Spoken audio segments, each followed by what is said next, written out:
The most brilliant monsters in the cosmos are also the most deeply weird. These are supermassive stars, the colossal, hyper-luminous giants that break every rule we think we know. By the end of this, you will understand 30 of their most mind-bending behaviors, the secrets that make them astrophysics' greatest puzzles. We will see stars that vanish without a trace, hearts that beat like cosmic drums, and eruptions that outshine galaxies. What is the strangest thing you believe a star could possibly do? Our first strange behavior shatters the peaceful image of stars anchored in place. Some supermassive stars are not just drifting through their galactic neighborhoods, they are fleeing them. They are hypervelocity runaways, colossal outcasts hurtling through the void at speeds that defy comprehension. We are talking about velocities exceeding 1 million miles per hour, fast enough to cross the entire United States in less than a single second. So how does a star millions of times more massive than our Sun get kicked out of its home? The most likely culprit is a cosmic game of gravitational billiards. Imagine a dense, chaotic star cluster, the nursery where these giants are born. In such a crowded environment, close encounters between stars are inevitable. When a supermassive star has a near miss with another massive object, the complex gravitational dance can slingshot one of them clear out of the cluster, sending it on a one-way trip into intergalactic space. Another violent possibility involves a stellar breakup. If a supermassive star is part of a binary system and its companion star goes supernova, the explosion can be so asymmetrical that it acts like a rocket engine, blasting the surviving giant star away with an unimaginable kick. The hunt for these runaway behemoths is a tremendous challenge. Their incredible speed makes them difficult to track, and their solitary journeys far from the glowing gas of their birthplaces can leave them isolated and faint against the vast darkness. Yet finding them is crucial, for each one is a tracer bullet, its path pointing back to the violent event that created it. These stellar exiles carry the scars of their explosive origins written in their speed, a permanent record of the chaos at the heart of a star cluster. Their frantic escape is just the beginning of their strangeness. The chaos continues right on their surfaces, woven into the very fabric of their being. The second bizarre behavior lies in their magnetic fields, forces of nature so intense they warp reality around the star. While our own Sun has a magnetic field, the one surrounding a supermassive star is a different beast entirely. It is not a neat, orderly bar magnet. It is a turbulent, chaotic maelstrom, a tangled web of magnetic energy that dwarfs anything in our solar system. This magnetic chaos is born from the star's furious interior. Enormous rivers of superheated plasma, each larger than a planet, churn and twist deep within. This dynamo generates magnetic fields of staggering power, but in a supermassive star, the scale is so vast that the fields become unstable, knotting and erupting in ways we are still struggling to understand. These fields do not just sit there, they actively shape the star's destiny. One of their most visible effects is on the stellar wind, the constant stream of particles blowing off the star's surface. For a supermassive star, this wind is not a gentle breeze. It is a hurricane of radiation and matter, and the magnetic fields act as invisible channels, funneling this tempest into concentrated jets that can stretch for light years into space. This focused erosion can strip the star of its mass at an astonishing rate, fundamentally altering its lifespan. The magnetic turmoil also manifests on the surface itself, creating starspots of incomprehensible scale. A sunspot on our star might be the size of Earth. On a supermassive star, these magnetic blemishes can be larger than our entire solar system. Dark regions where the magnetic field is so strong it suppresses the searing heat below. Imagine a patch of darkness so vast it could swallow every planet out to Pluto, a temporary scar on the face of a cosmic giant. These fields also fight against the star's own rotation. A supermassive star spins incredibly fast, but its chaotic magnetic field acts like a cosmic brake, gripping the stellar wind and transferring energy, slowing the spin in fits and starts. This magnetic braking can be so violent and uneven that it causes the star's rotation to stutter and change unpredictably, adding another layer of instability to an already volatile existence. The energy output becomes a roller coaster, not a steady flame, dictated by the invisible war between spin and magnetic force. This magnetic turmoil reaches deep into the star's core, where it can set the rhythm for a third bizarre behavior. These giants do not just shine, they pulse. They possess a kind of stellar heartbeat, a rhythmic throbbing that makes their entire structure expand and contract over time. Astronomers call these quasi-periodic pulsations. The star's brightness, its size, even its temperature can rise and fall with a slow, powerful cadence. But this is no steady metronome tick. These heartbeats are often irregular, speeding up or slowing down in ways that defy simple prediction. They are the signature of profound instability raging at the very heart of the star. So what causes a several million-mile-wide ball of plasma to throb like a cosmic drum? The mechanisms are as violent as they are fascinating. One leading theory points to internal gravity waves. Picture the star's core as a roiling ocean of unimaginable pressure and heat. Convection currents like planet-sized bubbles rise and fall in this dense plasma. When these currents slam into different layers of the star moving at other speeds, they can generate deep, resonant waves that travel through the stellar interior. These are not sound waves, but waves driven by gravity and buoyancy, shaking the entire star from the inside out. Each time one of these waves reaches the surface, it can cause the star to briefly brighten or dim, creating the pulse we observe. Another potential driver is even more direct: instability in the nuclear furnace itself. In the core of a supermassive star, the fusion reactions that power it are not always a smooth, steady process. The frantic rate of energy production can become unstable, with periods of furious burning followed by a slight lull. This erratic nuclear heartbeat causes the core to heat and cool in cycles, making the surrounding layers of the star expand and contract in response. It is a feedback loop of pure power where the star's own energy production becomes its drummer. Observing these pulses is like placing a stethoscope on the chest of a cosmic giant. Each fluctuation in light carries encoded information about the conditions deep within, data we could never obtain otherwise. The rhythm tells us about the star's density, its internal structure, and the frantic processes keeping it from immediate collapse. A slow, steady pulse might indicate a relatively stable phase, while a frantic, erratic heartbeat screams of a star teetering on the edge of a cataclysm. This throbbing is more than a curious behavior, it is a vital sign, a direct transmission from the core of a star shouting its instability across the light years. That erratic heartbeat is a symptom of a far greater rebellion. These stars do not merely exist at their limits, they actively shatter them. Our fourth strange behavior involves a fundamental cosmic rule being broken right before our eyes. It is called the Eddington limit, a theoretical boundary set by the balance of two titanic forces. On one side, you have gravity, the relentless inward pull of the star's own immense mass, trying to crush it into a smaller and smaller point. On the other, you have radiation pressure, the outward push of the star's own light. Photons streaming from the core carry momentum, and when they interact with matter in the star's outer layers, they give it a gentle but constant shove. The Eddington limit is the point of perfect equilibrium, where the outward push of radiation exactly balances the inward crush of gravity. For most stars, this is a stable ceiling.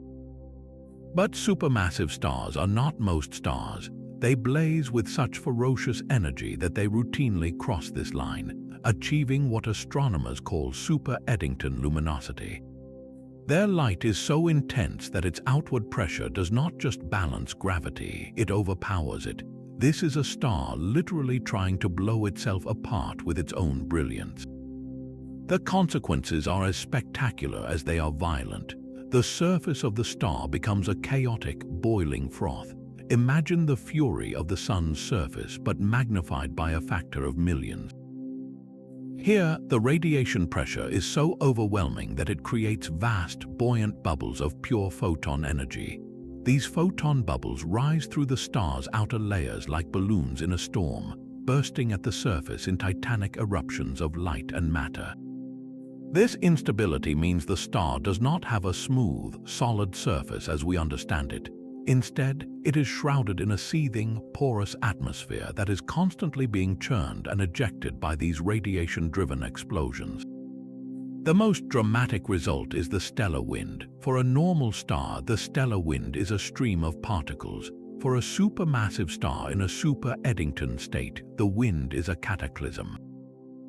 The radiation pressure is so strong that it does not just nudge particles away. It grabs whole layers of the star's outer atmosphere and hurls them into space at a significant fraction of the speed of light. This is not a wind, it is a continuous supersonic mass loss event. The star is evaporating before our telescopes, shedding entire solar masses worth of material in mere thousands of years, a blink in cosmic time. This self-inflicted violence creates some of the most luminous and chaotic objects we know, like the classic luminous blue variables. These stars are perpetually on the verge of disintegration, wreathed in vast, opaque clouds of their own expelled material, glowing with the heat of their internal turmoil. They shine millions of times brighter than our sun, not because they are peacefully fusing hydrogen, but because they are in a state of perpetual, radiant eruption. To witness a Super-Eddington star is to watch a cosmic battle where light itself is the weapon, and the star's own body is the battlefield. This self-destructive brilliance leaves a permanent chemical stain. The fifth bizarre behavior is written not in light, but in the very atoms that make up these stars. When astronomers analyze the light from some supermassive stars, they find a surface chemistry that defies all expectations. Instead of the standard cosmic mix of hydrogen and helium you would find in a young star, these giants show exotic cocktails rich in nitrogen, carbon, oxygen, and even traces of heavier metals. It is as if you cracked open a pristine geode and found a smelted steel ingot inside, a clear sign of profound internal transformation. This strange composition is a direct fingerprint of the star's violent life, a story told in elements. The process is called convective dredge-up, and in a supermassive star, it operates on a monstrous scale. In a star like our Sun, the core where fusion happens is neatly separated from the outer layers. The ash from the nuclear fires stays put, but in a supermassive star, the interior is a roiling, chaotic maelstrom. The convection currents, those planet-sized bubbles of rising and falling plasma, are so powerful and deep that they act as a gigantic elevator, reaching all the way down to the edge of the nuclear furnace. This constant, violent churning does something extraordinary. It scoops up the processed material from the core, the ash of nuclear fusion, and carries it up to the surface. Imagine a vast ocean where a whirlpool reaches down to the volcanic seafloor, bringing molten rock and strange minerals up to the sunlit surface. That is what happens inside these stars. Hydrogen fuses into helium deep in the core, but in later stages or in regions just outside the core, that helium itself can fuse into carbon and oxygen. In even hotter, more advanced reactions, carbon can fuse into heavier elements. Normally, this enriched material would be trapped, but the supermassive star's furious convection shatters that barrier. It dredges up this stellar ash, this nitrogen, carbon, and oxygen, and spreads it across the star's visible surface, polluting it with the products of its own internal fires. The result is a star that wears its history on its sleeve, or rather, on its photosphere. We see stars classified as Wolf-Rayet stars, for instance, that are almost completely stripped of their outer hydrogen. Their surfaces are dominated by helium, carbon, and nitrogen, a clear sign that the star has churned up and expelled its outer layers, revealing the processed core beneath. It is a star turning itself inside out. This chemical fingerprint is more than just a curiosity, it is a prophecy. The exotic elements we see on the surface today are the very seeds that will one day be scattered into space. When this star finally meets its end, whether in a supernova or a more exotic collapse, it will enrich the surrounding cosmos with these forged elements, the building blocks for future planets and potentially life. The strange cocktail we observe is a preview of that cosmic recycling, a glimpse of the star's role as a factory for the periodic table. The chemical turmoil on their surfaces is nothing compared to the gravitational chaos they can unleash on a partner. Our sixth strange behavior unfolds not with a solitary giant, but with a pair locked in a fatal dance. Some supermassive stars exist in incredibly tight binary systems, orbiting a companion so closely that their years are measured in mere days or even hours. At these distances, gravity becomes a sculptor of nightmares. The tidal forces between the two stars are so immense they warp each other from perfect spheres into grotesque, elongated shapes. Picture a colossal teardrop of plasma, millions of miles wide, stretched perpetually toward its hungry neighbor. This is not a stable configuration, it is a system on the brink of catastrophe. The distortion is only the beginning. In such an intimate and lopsided embrace, the more massive star begins to dominate in a devastating process called Roche lobe overflow. Every star has a region of space around it, its gravitational domain, known as its Roche lobe. In a close binary, these two lobes touch, creating a point of balance between the two gravitational pulls. When the supermassive star, bloated and unstable, expands beyond the boundary of its own lobe, matter is no longer bound to it. That stretched teardrop of stellar material gets siphoned directly through that balance point, flowing onto the companion star in a continuous, raging river of plasma. We are talking about a mass transfer stream so powerful it would dwarf every river on Earth combined, a torrent of solar material being stolen in real time. This theft leads to some of the most exotic and violent objects in the universe. One outcome is the creation of a stripped envelope star. As the supermassive star loses its outer hydrogen layers to its companion, it gets peeled down to its hot, helium-rich core. What remains is a bizarre, exposed stellar nucleus blazing with ultraviolet fury, a star that has been robbed of its shroud. Meanwhile, the companion star gorges itself on this stolen matter, often becoming rejuvenated or even unstable under the sudden influx.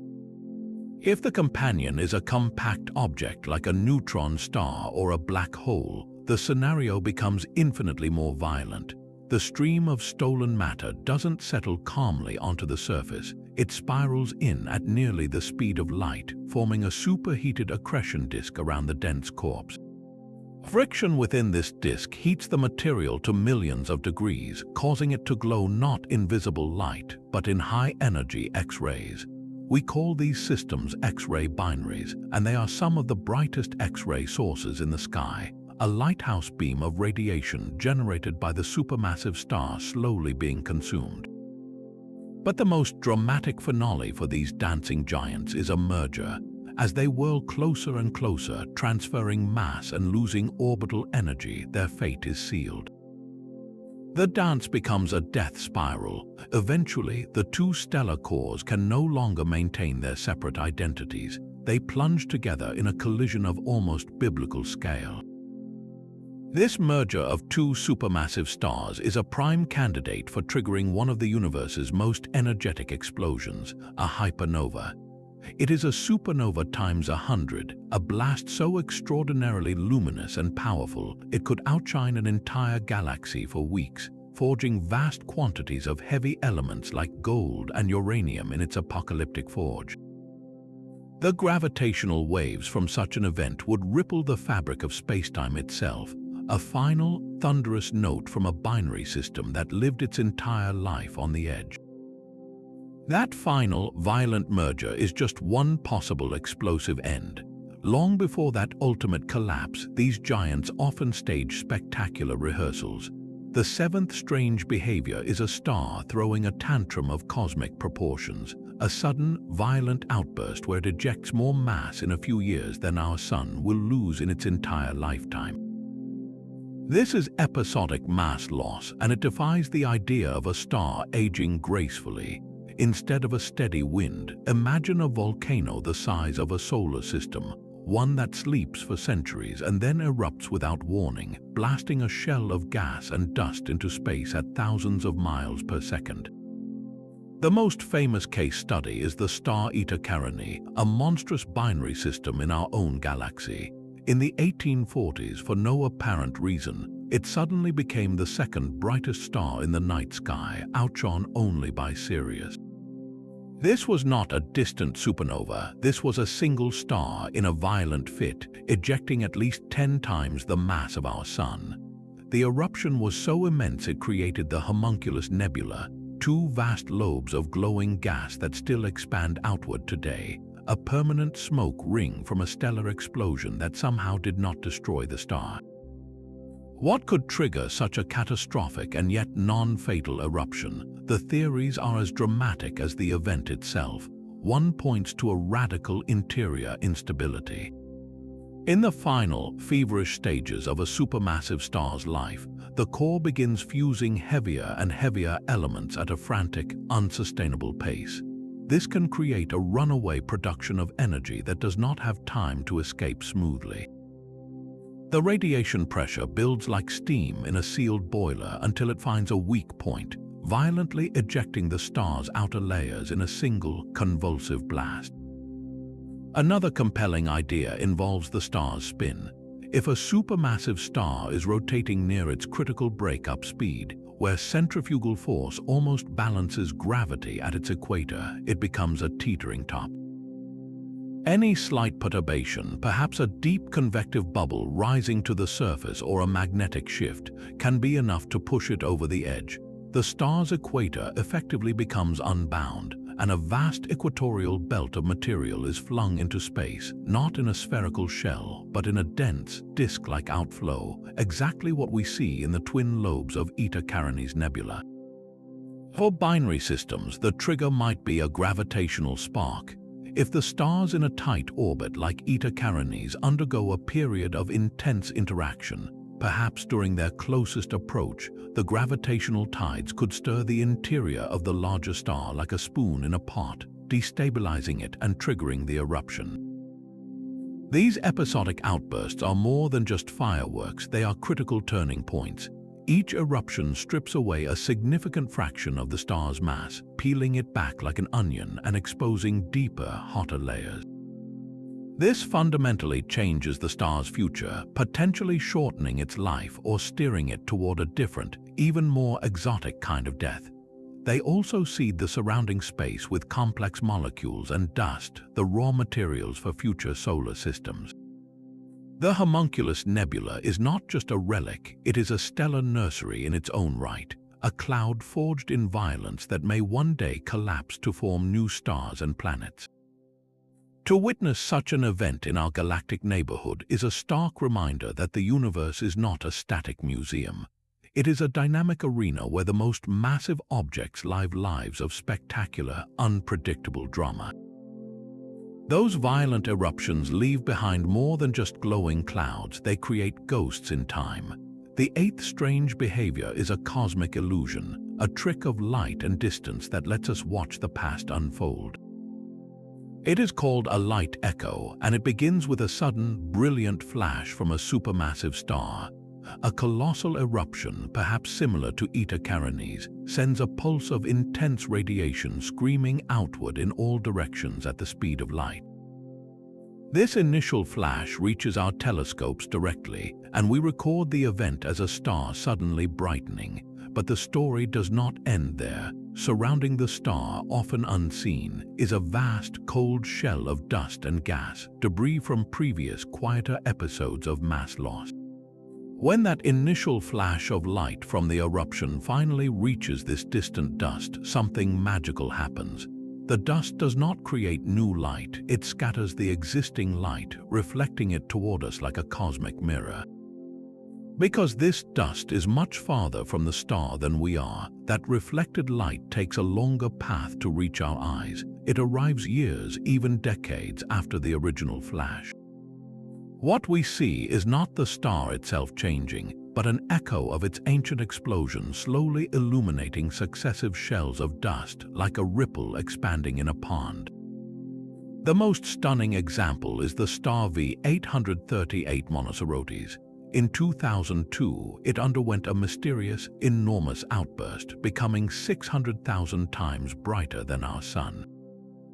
Astronomers watched fascinated as the initial burst of light faded, but then something impossible began to happen. Years later, rings of light began to appear around the star, growing outward year by year.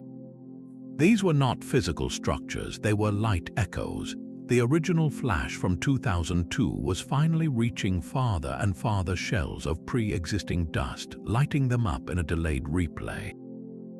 By studying the exact timing and geometry of these expanding rings, astronomers could perform a feat of cosmic cartography.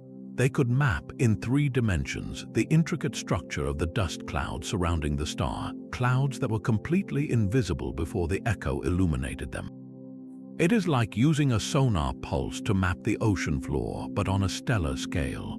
Each ring's size and brightness reveals the density and distance of the dust that created it.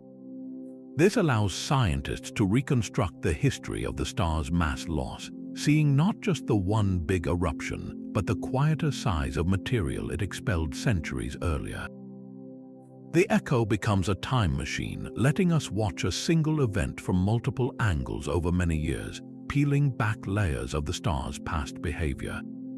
The cause of the original eruption in V838 Monocerotes remains debated. Was it a stellar merger, a monstrous helium flash, or something else entirely? But the light echo itself is undeniable proof of a cataclysm, and it provides the data to test every theory. We are not just watching a star, we are watching its memory, etched in scattered light across the void. Light echoes reveal the past, but the true source of that violence burns deep within the stellar core. The 9th strange behavior is a thermonuclear rebellion, a fire that refuses to burn steadily. In the hearts of these giants, the nuclear fusion that powers them can spiral into a state of chaotic, explosive instability. This is not the smooth, controlled furnace of a star like our Sun. This is a fusion engine seizing and surging, running in violent, shuddering pulses that make the entire star convulse. The problem lies in the sheer density and temperature of the core. In a supermassive star, the core is under such unimaginable pressure that it becomes degenerate, a state where matter is packed so tightly that quantum laws, not gas laws, dictate its behavior. Degenerate matter has a terrifying property. Its pressure does not increase with temperature in a normal, stable way. This creates a perfect storm for instability. Imagine trying to control a gas stove where turning up the flame does not make the burner hotter in a predictable manner, but instead lets pressure build silently until the whole system explodes. That is the essence of unstable nuclear burning. Here is how it unfolds. The star is fusing a primary fuel like hydrogen into helium in its core. As that fuel runs low, the core contracts and heats up, eventually reaching the ignition temperature for the next fuel in line, say helium. In a normal, non-degenerate star, this ignition would cause the core to expand gently, cooling slightly and self-regulating the reaction rate.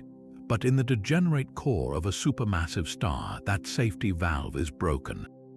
The degenerate matter cannot expand and cool effectively. So when helium fusion ignites, the temperature skyrockets, which only makes the fusion reactions run faster and hotter in a runaway feedback loop. It is a thermonuclear bomb with no off switch buried at the star's center. This results in a flash, a sudden, catastrophic burst of energy production that can, for a brief moment, outshine the rest of the star. The energy release is so violent it finally lifts the degeneracy, allowing the core to expand rapidly and slam into the overlying layers of the star. The entire structure shudders from this internal explosion. We see this as a dramatic, periodic brightening, as if the star is taking a deep, searing breath before settling back down. This pulse does not just happen once, it can occur in shells surrounding the core as well. As the star evolves, it develops a layered structure like a cosmic onion, with shells of hydrogen, helium, carbon, and oxygen burning one atop the other.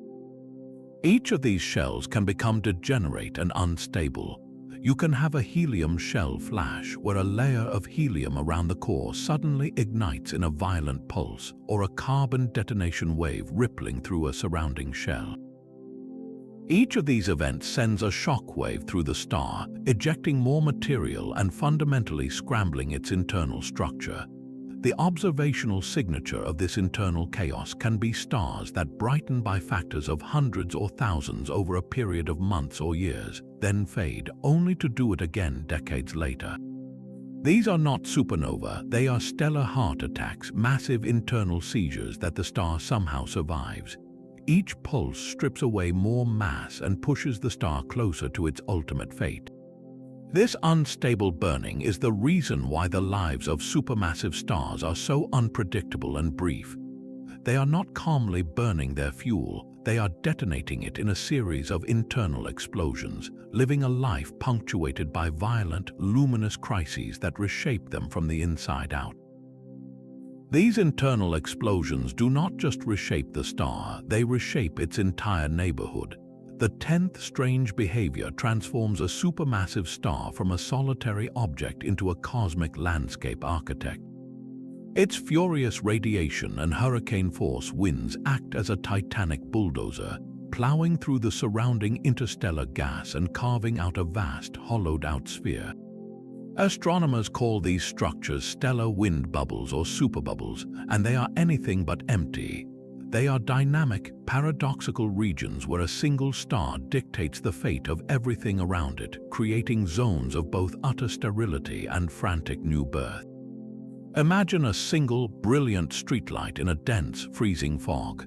The heat and light from the bulb push the fog back, creating a clear sphere of visibility immediately around it, while the fog bank thickens just beyond the illuminated edge.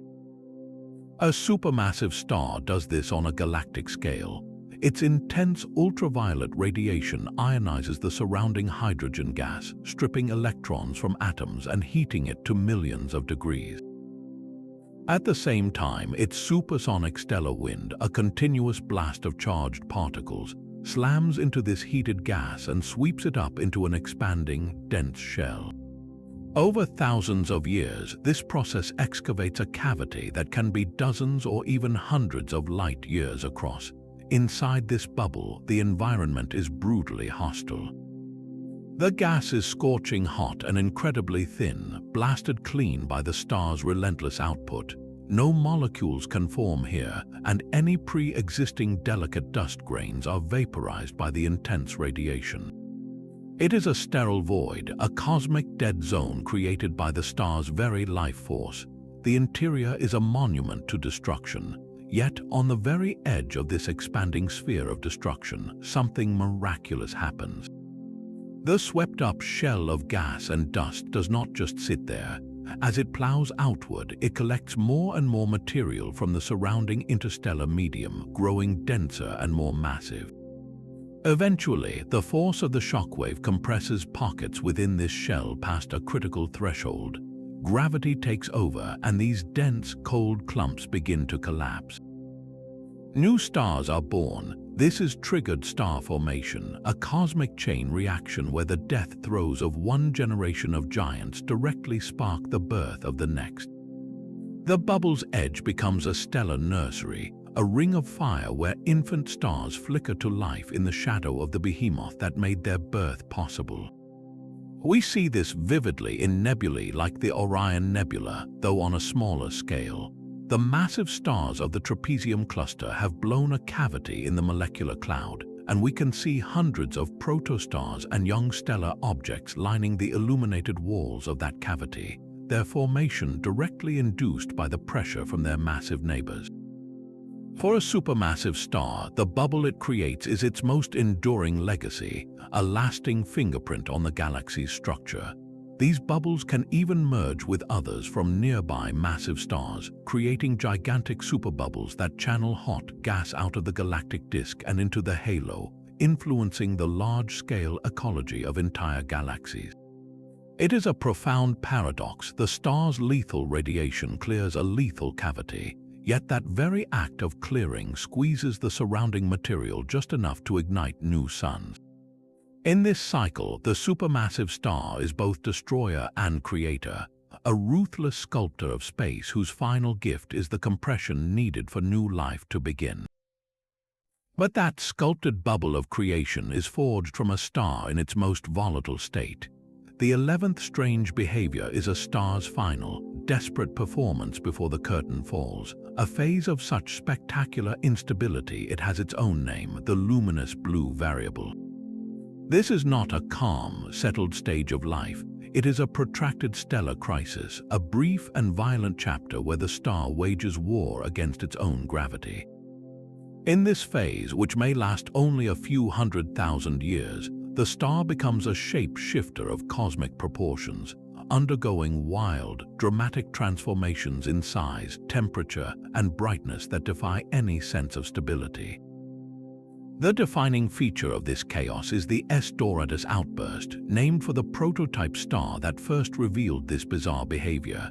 During one of these eruptions, the star does not explode outward, but rather undergoes a profound metamorphosis. Its outer layers become unstable and dramatically expand, cooling as they do so. The fiercely hot blue supergiant, with a surface temperature of tens of thousands of degrees, can swell to hundreds of times its original size. In this bloated state, it cools down, transforming into a cooler, redder hypergiant. Its brightness in visible light increases tremendously, not because it is producing more total energy, but because that energy is now being emitted from a much larger, cooler surface area. It is like swapping a brilliant white-hot welding torch for a massive, glowing red-hot coal. The total heat might be similar, but the appearance is utterly different. Then, just as mysteriously, the star contracts again, heating back up and returning to its hot, blue state. This cycle of expansion and contraction can repeat over decades, each oscillation stripping away another layer of the star's substance.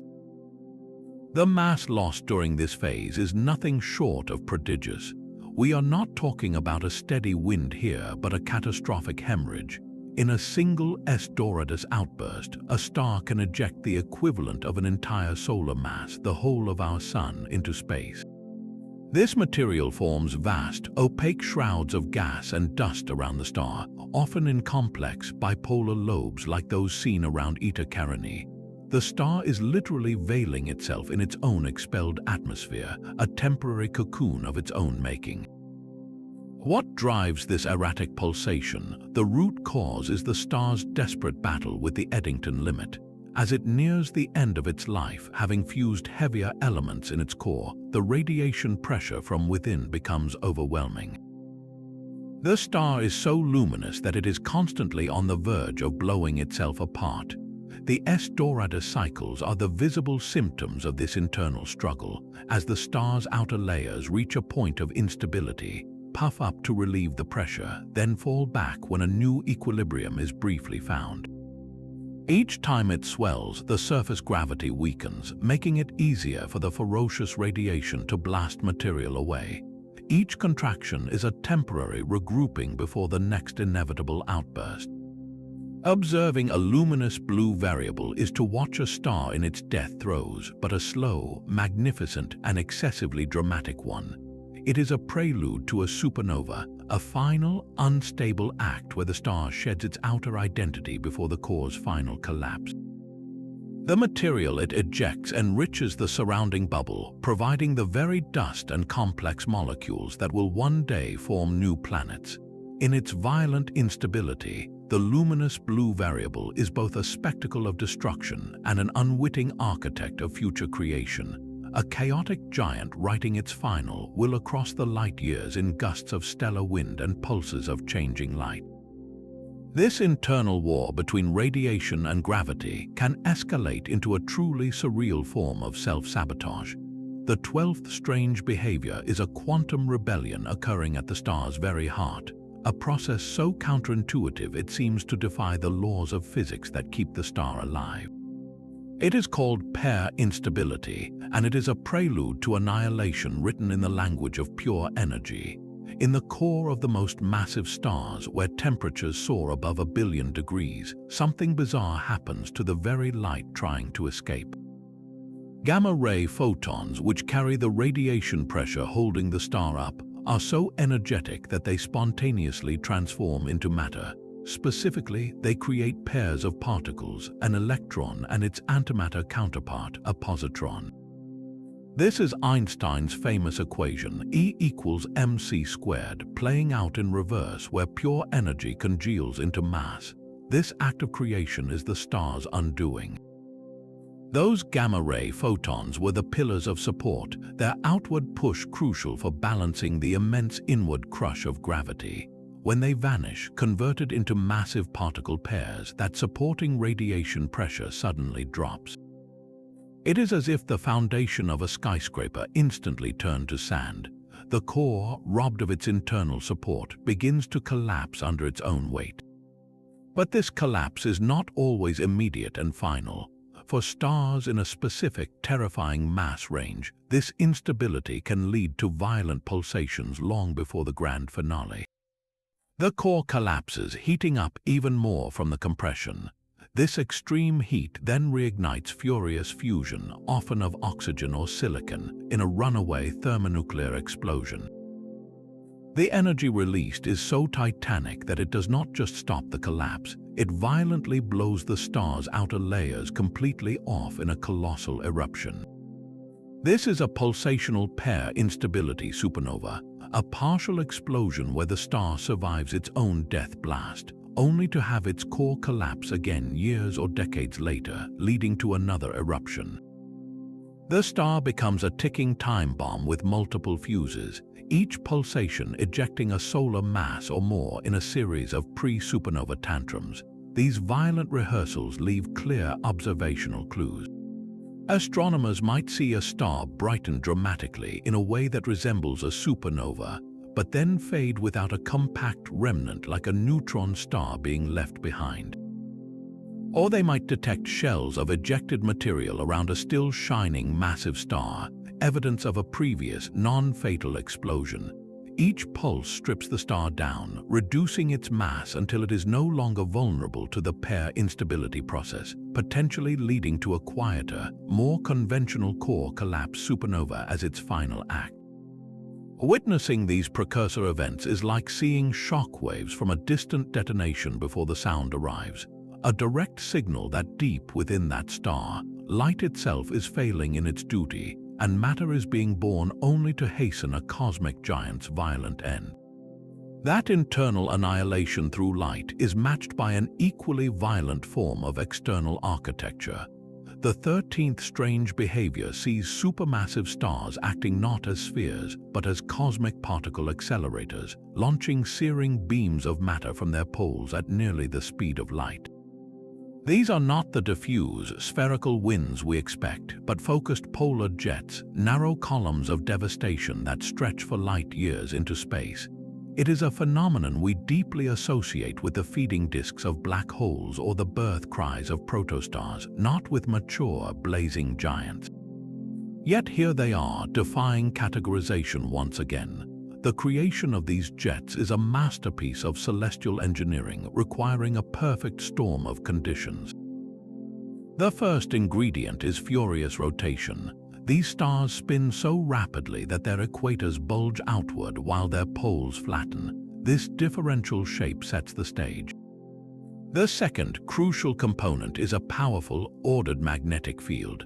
Unlike the tangled messes in some supermassive stars, here the magnetic field lines are thought to be more organized, running from pole to pole. This magnetic architecture acts as a guiding rail, a channel for chaos.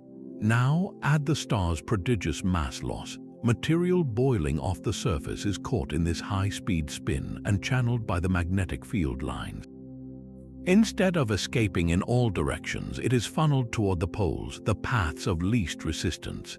At the magnetic poles, this focused torrent is accelerated further, collimated into tight beams, and fired into the void like water from a pair of cosmic fire hoses. The energy involved is staggering, turning ordinary stellar wind into a relativistic jet. We see the effects of these jets not always directly, but in their interaction with the surrounding medium. They slam into slower-moving gas ejected during earlier coma phases, or plow into the interstellar medium itself. These collisions create intense shock waves that heat the gas, causing it to glow brightly in specific wavelengths, often as vast bipolar lobes of radio or X-ray emission on either side of the star. They are permanent scars in the sky, marking the star's polar axis for eons. But what feeds such a sustained eruption? The answer may lie in a structure even more alien for a star of this size, a circumstellar disk. We have long known that newborn stars are surrounded by protoplanetary disks. The idea that a dying supermassive star might also be girdled by a dense ring of gas and dust seems paradoxical.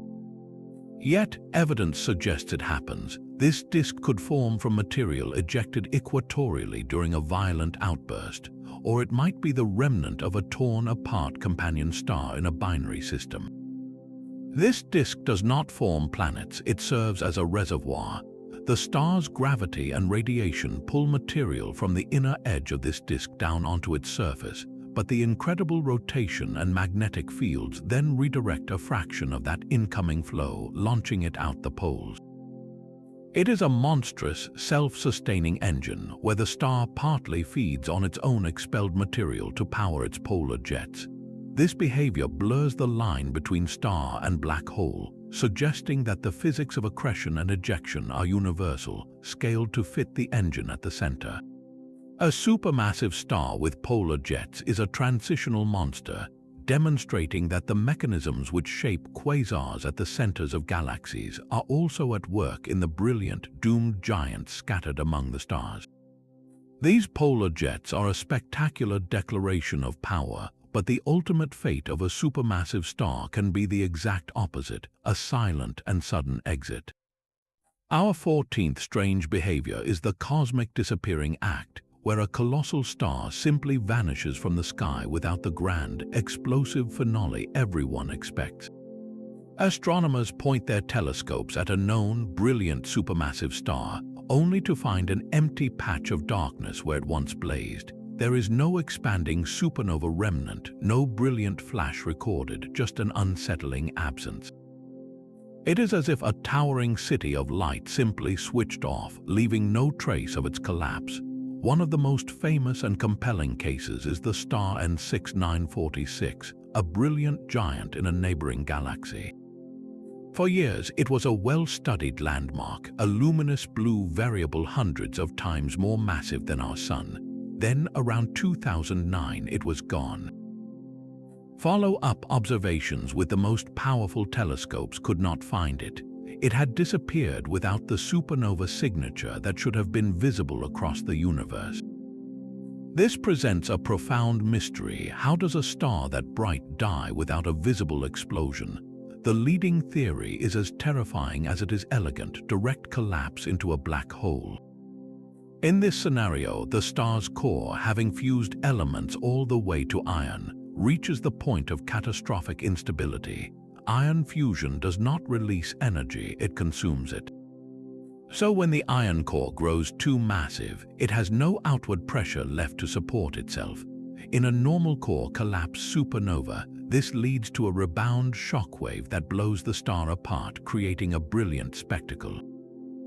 But for the most massive stars, the collapse may be too complete, too efficient. The entire core and the immense overlying layers of the star simply fall inward, past the point of no return, in a single, swift plunge.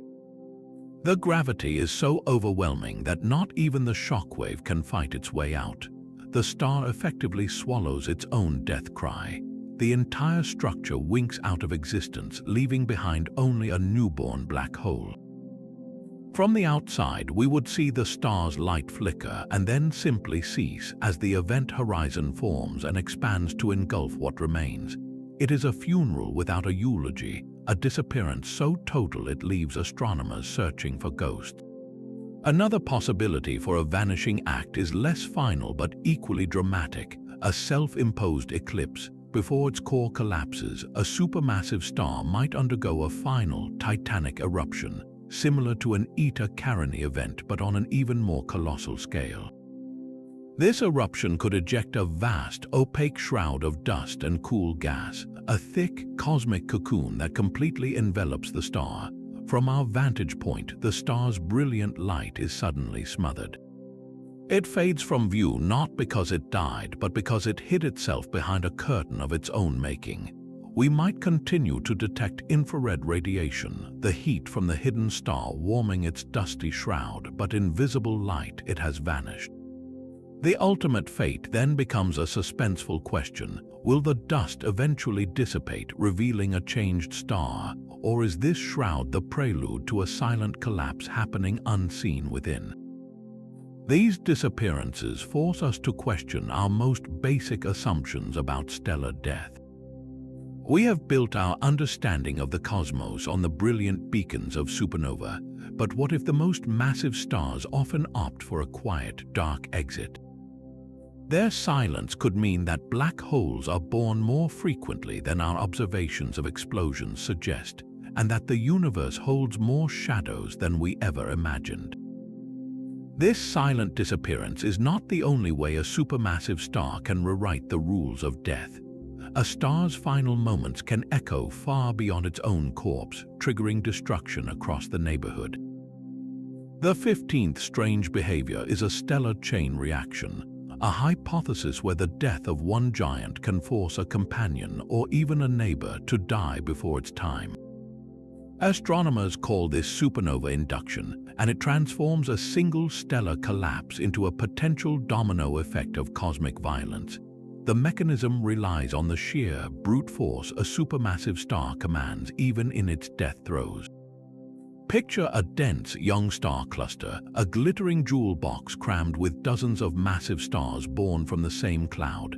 They live fast, brilliant, and dangerously close together. When one of the most massive members reaches its end and goes supernova, it does not fade quietly. The explosion unleashes a two-pronged assault on its surroundings. First, there is the initial flash of radiation, a pulse of energy so intense it can outshine its host galaxy. This flash, lasting mere weeks, bathes every nearby star in a torrent of high-energy photons. More lasting, however, is the physical shockwave. The expanding shell of debris from the supernova plows into the surrounding interstellar medium at tens of millions of miles per hour, a wall of superheated gas and cosmic rays. This is where induction could occur. For a nearby gas cloud already on the brink of collapse, this powerful shockwave could be the final, decisive push. It violently compresses the cloud's dense knots, squeezing them past the critical point where gravity takes over, potentially triggering a burst of new star formation. But the more dramatic and sinister possibility involves another mature, massive star in the cluster. The supernova's shockwave does not just pass by this neighboring giant, it slams into its outer atmosphere. This sudden, immense pressure could destabilize the star's carefully balanced interior. It might force a mixing of fresh hydrogen fuel into a depleted core, reigniting fusion in a violent, unstable surge. Or the compression might accelerate the star's own nuclear burning, pushing its core to the point of collapse years, centuries, or millennia ahead of schedule. In essence, the first explosion hands its neighbor a lit fuse. The most likely venue for this stellar domino effect is within a tight binary system. If two supermassive stars are orbiting each other and one explodes, the surviving star is not just hit by a shockwave, it is bathed in the full, point-blank fury of the blast. The intense radiation and ejecta could strip away its outer layers in an instant, exposing its core and radically altering its evolution. Some theories even suggest the companion's explosion could inject radioactive material directly into the survivor's atmosphere, making its subsequent supernova behave in strange, unusually bright ways. While definitive proof of induced supernova remains elusive, the cosmic crime scene evidence is compelling. Astronomers have found clusters where multiple supernova remnants of similar, young ages are suspiciously close together, as if the deaths were linked. Other clusters show bizarre, enriched chemical patterns in their stars, hinting that material from one explosion was incorporated into another star that then exploded soon after. This idea paints the death of supermassive stars not as isolated tragedies, but as interconnected events where one giant's fall can pull others down with it, seeding the cosmos with successive waves of heavy elements and reshaping the destiny of entire star clusters in a single, reverberating sequence of detonations. The line between a star's violent tantrum and its true death is thinner than we ever thought. Some supermassive stars stage eruptions so colossal they briefly outshine entire galaxies, mimicking a supernova in every way except one: the star survives. These are quasi-supernova outbursts, the 16th strange behavior, and they represent a star screaming in existential crisis. The most famous and instructive case is the object known as SN 2009 IP. For years before its final cataclysm, this star in a distant galaxy staged a series of dramatic dress rehearsals. It had major eruptions in 2009 and again in 2011, each time flaring to a brightness rivaling a genuine supernova. Astronomers watched baffled as the star appeared to explode, then faded back to its original state. These were supernova imposters, spectacular warnings that the star was fighting a losing battle with its own core. The final act came in 2012. SN 2009 IP erupted once more, but this time the light curve, the detailed fingerprint of its brightness over time, was different. It was hotter, faster, and more energetic. This was no imposter, this was the real thing, a core collapse supernova that finally destroyed the star. The earlier eruptions were not separate events, they were connected chapters in a single, protracted death spiral. So what causes a star to fake its own death multiple times before the final curtain? The answer lies in a desperate internal struggle. In the final centuries of a supermassive star's life, its core becomes a layered, unstable bomb. Shells of different elements like helium, carbon, and oxygen fuse at a frantic and erratic pace. A quasi-supernova outburst likely occurs when one of these shells experiences a runaway fusion reaction, a thermonuclear pulse of unimaginable scale. This pulse generates a shockwave of energy so vast it blows off the star's outer layers in a titanic eruption, but it stops short of completely disrupting the core. The star essentially suffers a massive, non-fatal heart attack. It ejects a sun's worth of material, brightens by a factor of millions, and then, having relieved the pressure, its core stabilizes enough to keep burning.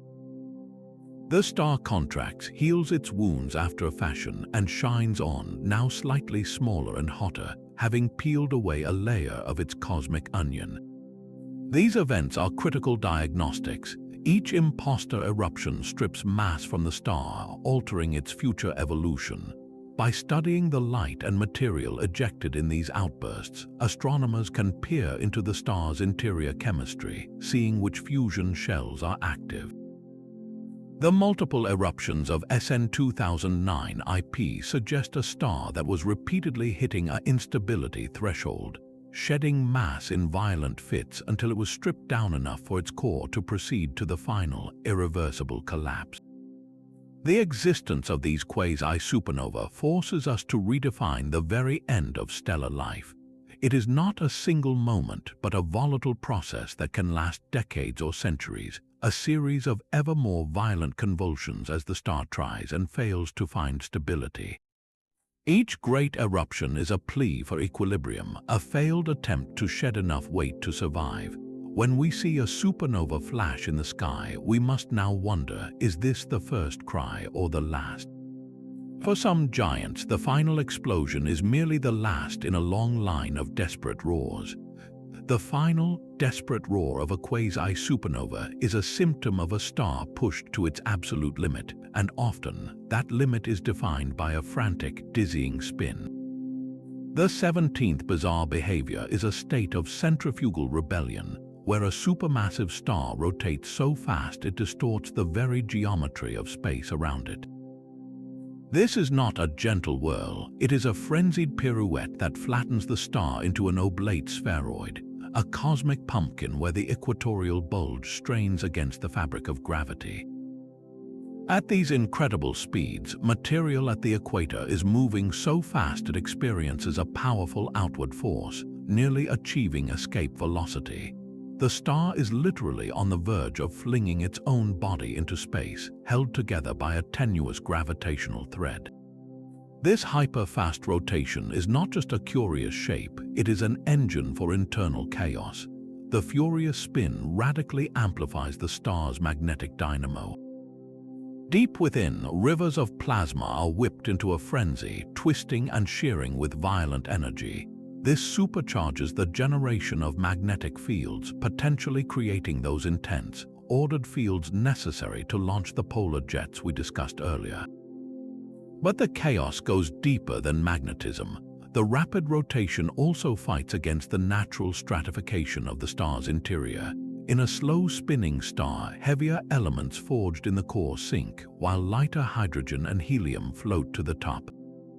It is a layered, orderly structure. In a star spinning at breakneck speed, this orderly settling is overwhelmed by centrifugal turbulence. The star's interior becomes a colossal blender, churning and mixing fusion products from the core up toward the surface long before they would normally appear.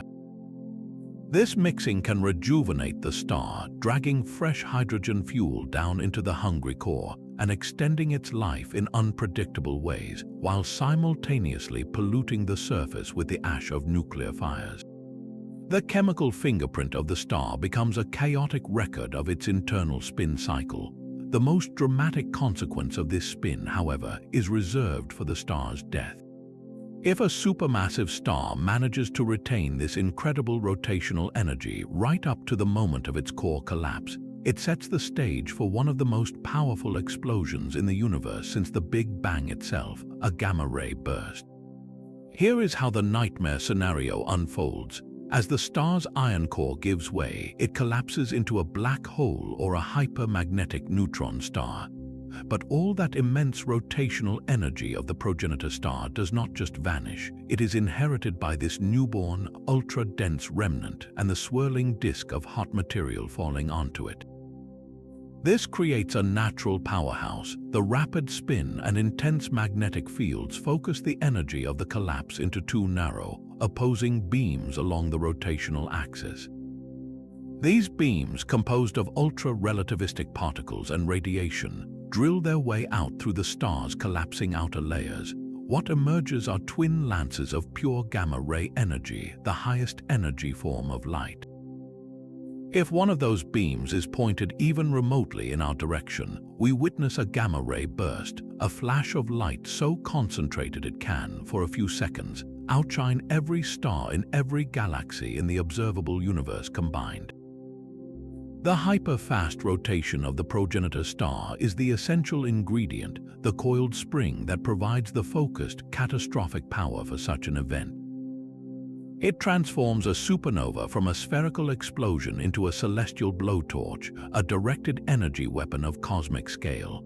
The star's life of dizzying spin thus dictates the manner of its death, proving that how a star moves can be just as important as what it is made of. Gamma-ray bursts are the ultimate expression of a star's rotational fury, but sometimes the violence is quieter, stranger, and deeply confusing. Our 18th strange behavior involves invisible light that suddenly screams into existence. Some supermassive stars, entirely alone, erupt in unpredictable, brilliant flares of X-ray radiation.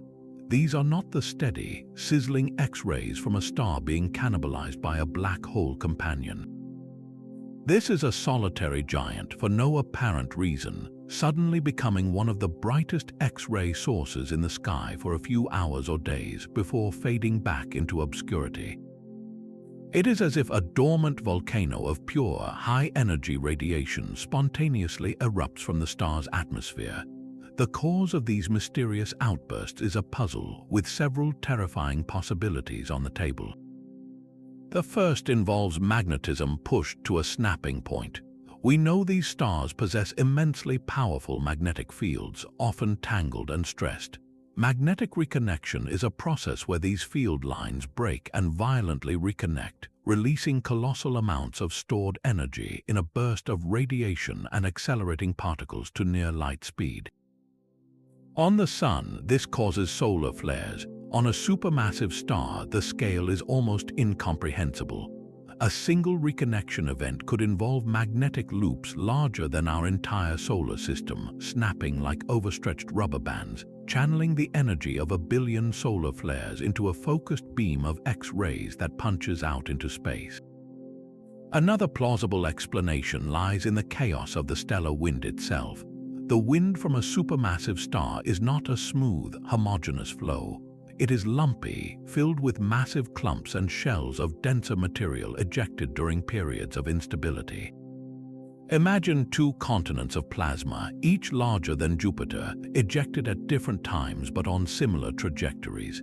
If a faster-moving clump from a later eruption slams into a slower, earlier one, the collision would be catastrophic. The kinetic energy of the impact at thousands of miles per second would be instantly converted into heat, creating a fireball of multimillion-degree gas that radiates intensely in X-rays. We would see a sudden, localized flash on an otherwise invisible wind. Perhaps the most intriguing theory suggests these lonely giants are not as alone as they seem. Could a supermassive star harbor a hidden, internal accretion disk? This disk might not be made from a torn-apart companion, but from the star's own expelled material, trapped in a tight orbit by its immense gravity. Instabilities within this disk, similar to those around black holes, could cause sudden avalanches of matter to tumble down onto the star's surface. The sheer energy of that infall, concentrated onto a small area, would generate a temporary blaze of X-rays. This would mean the star is partly feeding on its own corpse, a self-cannibalization that flares without warning. Pinpointing the true cause is extraordinarily difficult because the flares are so brief and unpredictable. Catching one requires luck and constant monitoring across the electromagnetic spectrum. Each mysterious X-ray burst is a coded message about the extreme physics at work in the star's violent atmosphere, a brief window into processes of acceleration and eruption we are only beginning to fathom. When a solitary giant suddenly screams in X-rays, it is a reminder that even without a partner, these stars are never truly at peace. X-ray flares are a fleeting, invisible cry, but the star's true artistic legacy is painted across light years in glowing gas and dust. The 19th strange behavior transforms a supermassive star into a cosmic sculptor, creating nebulae of breathtaking complexity and bizarre beauty. These are not the gentle, glowing clouds of a star's peaceful old age. They are monuments to violence, frozen snapshots of catastrophic eruptions and relentless winds. The most iconic masterpiece is the Homunculus Nebula, the twin-lobed shroud surrounding Eta Carinii. From our vantage point, it looks like a vast, glowing hourglass or a cosmic butterfly, each lobe stretching over a light year across. This intricate shape is not an accident, it is a direct record of an asymmetric explosion. The star did not blow up evenly in all directions. Instead, the eruption was focused, channeled more powerfully along its polar axis than around its equator. This created two opposing jets of ejected material that plowed into older, slower debris, inflating the massive lobes we see today. Within those lobes, finer details emerge, delicate filaments, turbulent knots, and complex webs of dust. Each filament is a shock wave frozen in time, where fast-moving ejector slammed into slower gas. Each dense knot is a survival story, a clump of material that was somehow robust enough to withstand the violence of the eruption and now drifts like a celestial iceberg in the nebula sea. These structures tell a layered history. The nebula is not a single shell from one event, it is an archaeological dig site. The outermost, faintest wisps might be material from a quiet mass loss episode centuries before the Great Eruption. Then comes the dense wall of the main lobes from the 1840s event, and closest to the star there might be newer, faster ejecta from subsequent smaller outbursts. The nebula is a timeline with the most ancient violence on the outside and the most recent scars closest to the star's searing surface. The driving force behind these sculpted forms is often a fierce struggle between different pressures. The star's intense radiation and fast wind carve cavities and blow bubbles. Its powerful magnetic fields can funnel flows into narrow columns. Meanwhile, its own previous ejecta, lingering in the environment, act as resistance, shaping and sculpting the newer material as it crashes through. It is a continuous, dynamic interaction where the star's present fury constantly reshapes the relics of its past fury. This artistic process is not unique to Eta Carinii. We see it in other luminous blue variables and hypergiants, stars like Schur 25 in our galaxy or the star at the heart of the spectacular nebula N44F in the Large Magellanic Cloud. Each nebula is a unique fingerprint, its shape encoding the specific conditions of the star's instability, the orientation of its rotation, the strength of its magnetic fields, and the density of its surroundings. By reading these nebulae, astronomers can reconstruct the star's most violent days without having been there to witness them. They are three-dimensional diaries written not in ink, but in glowing hydrogen and sculpted dust, a permanent gallery of a star's struggle against its own self-destruction. That sculpted nebula is a tombstone for the star's former self, but what if the star inside is not actually dead? The 20th bizarre behavior is the cosmic horror story of the zombie star, a stellar entity that survives its own apocalypse. We are talking about stars that undergo a partial supernova, a thermonuclear detonation so violent it should mean total annihilation, yet the core lives on. It is a star clawing its way back from the grave, forever changed. The mechanism is a stellar nightmare. For the most massive stars, the final stages of fusion can become desperately unstable. In one scenario, a shell of material around the core, perhaps oxygen or silicon, ignites in a runaway thermonuclear explosion. This is not a gentle pulse, it is a detonation wave that rips through the star's interior. The energy released is colossal, enough to blow the star's entire hydrogen and helium envelope, thousands of times the mass of our Sun, clear off into space. From a distance, it looks for all the world like a genuine supernova, a brilliant, star-destroying flash, but the explosion is not quite deep enough. The very heart of the star, its dense core of iron or carbon and oxygen, survives the blast. The cataclysm strips the star down to its bare, incandescent skeleton. What remains is no longer a supermassive star. It is an exposed, ultra-hot stellar nucleus, blazing with the fury of its uncovered fusion layers. This zombie might manifest as a rare type of superluminous supernova that fades in a strange pattern, or as a mysterious, hot blue star suddenly appearing inside a cloud of expanding debris that looks far too old for it. The most famous candidate for such a resurrection is the star at the heart of supernova 2006 Gi. The explosion was bizarre, shining with unusual chemistry and a strange light curve. Years later, astronomers pointed the Hubble Space Telescope at the location, expecting to find nothing or perhaps a neutron star. Instead, they found a survivor. The star was still there, dimmer but fundamentally intact. It had endured an explosion that should have vaporized it, becoming a stellar phantom. The implications rewrite the rulebook on stellar death. If stars can survive partial supernova, then the boundary between a giant eruption and a true death blast is blurrier than we imagined. These events could explain certain chemical anomalies found in the universe, where material seems enriched from very deep within a star but not from a full core collapse. The zombie star itself enters a bizarre new afterlife. Stripped of its insulating outer layers, it is now a tiny, searing hot object, often a Wolf-Rayet star, wreathed in the glowing ejecta of its own failed death. Its future is profoundly altered, its lifespan cut short, and its ultimate fate now points toward a different, perhaps quieter, collapse. It lives a second life as a warning, a cosmic testament to the fact that even a star's final scream can sometimes be a cry for survival, not an admission of defeat. The zombie star's searing second life is a testament to a star's core enduring extreme violence, but for a living giant, that violence can be written across its very face in a patchwork of light and shadow. Our 21st strange behavior is a direct consequence of a star spinning itself into a distorted shape, a phenomenon called gravity darkening. When a supermassive star whirls at a breakneck pace, its equator bulges outward dramatically. This simple change in geometry triggers a profound and counterintuitive effect.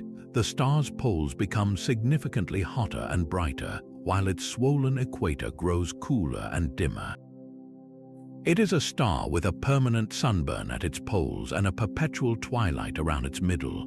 The cause is a beautiful and brutal piece of physics. Gravity is not uniform across a rapidly spinning sphere. At the poles, the surface is closer to the star's center of mass, so the local gravity is stronger. At the bulging equator, the surface is farther out, so gravity is weaker. This gradient in gravity directly controls the star's temperature.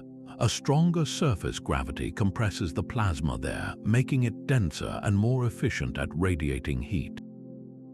The compressed polar regions therefore blaze hotter, emitting more intense, bluer light.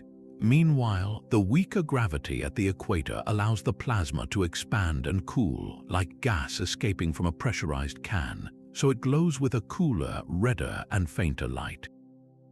The star is not a uniform lamp, it is a cosmic mood ring, with its color and brightness mapping directly onto its distorted gravitational field.